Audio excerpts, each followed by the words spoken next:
At its peak, a single private corporation controlled more territory than most nations on Earth. It had its own army, not a security detail. An army, 200,000 soldiers, twice the size of the British military.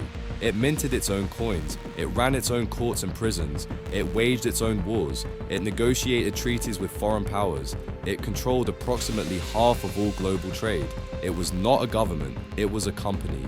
And for 250 years, it was arguably the most powerful organization in human history. This is the story of the British East India Company, how it started, how it conquered, and what it left behind. On the 31st of December, 1600, Queen Elizabeth I signed a royal charter granting a group of London merchants the exclusive right to trade in the East Indies. The group was called the Governor and Company of Merchants of London Trading into the East Indies, 218 investors. Total starting capital, roughly £68,000, the equivalent of about £12 million today. Their objective was simple: buy spices cheaply in Asia and sell them expensively in England. Spices were not a luxury at the time, they were essential. Before refrigeration, nutmeg, pepper, and cloves were how Europe preserved food, flavored food, and mastered the taste of food that was slightly past its best. The spice trade was, in economic terms, the oil industry of the 16th century. Whoever controlled it controlled a fundamental resource of the entire continent. The first voyages were dangerous, expensive, and frequently fatal. Ships were lost. Sailors died of scurvy and storms. Early returns were modest, but the company learned, it adapted, and slowly it began to grow. Within decades, the East India Company had established trading posts called factories across India, Southeast Asia, and the Persian Gulf. These were not just warehouses, they were fortified outposts, staffed by company employees, protected by company soldiers, operating under company law. The company's early model was trade: buy cotton textiles from India, buy tea from China, buy saltpeter and indigo, sell it all in Britain and Europe at enormous margins. It worked. Profits were substantial. Shareholders were pleased, but trade required security. Security required force. And once you have force, force has a way of expanding its own purpose. In June 1757, at the Battle of Plassey, company forces under Robert Clive defeated the Nawab of Bengal, the ruler of one of the richest regions in the world. Bengal had a GDP larger than the whole of Britain at the time. The victory was less a military triumph than a carefully arranged betrayal.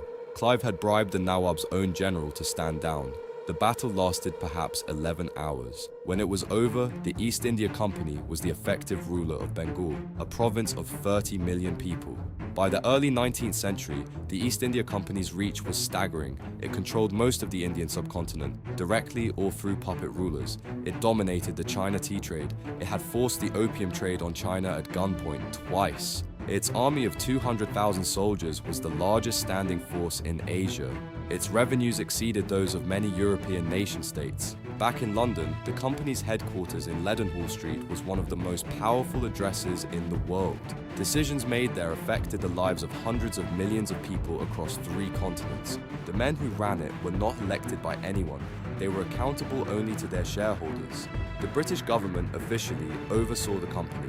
In practice, the relationship often worked the other way. The company employed thousands of British aristocrats, funded political campaigns, and lobbied Parliament with the kind of force that comes from controlling a significant portion of the national economy. When the company needed a war fought, wars got fought. It was the first corporation too big to fail and too dangerous to control.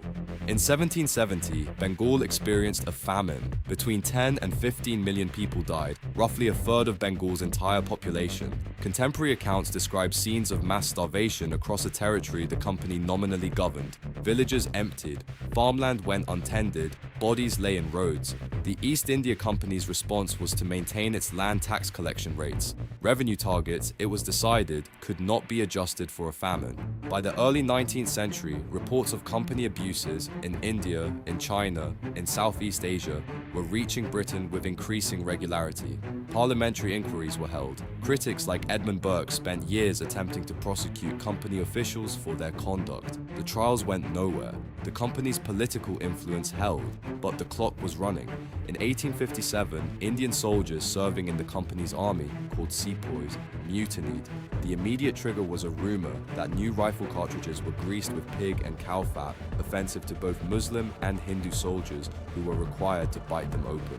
The rumor may or may not have been true, but it detonated 2 centuries of accumulated resentment, of conquest, taxation, cultural suppression, and broken promises in a matter of weeks. The uprising spread across northern and central India. Company garrisons were overrun. British civilians were killed. The violence was met with equally brutal reprisals from company forces. Entire villages were destroyed. The suppression took over a year. When it was over, the British government looked at what the East India Company had built and decided it could no longer be trusted to run it. The East India Company is gone, but what it built is not. The railways it constructed to move goods now connect 1 billion people. The legal codes it imposed still echo in Indian law.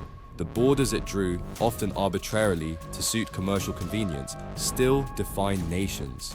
The economic relationships it established between Britain and the subcontinent shaped the next 2 centuries of global history. It was a corporation that became an empire, a trading firm that became a government, a company that demonstrates with unusual clarity what happens when profit is the only compass and there is no one left with the power to ask, at what cost? The question is not new, but it has never stopped being relevant.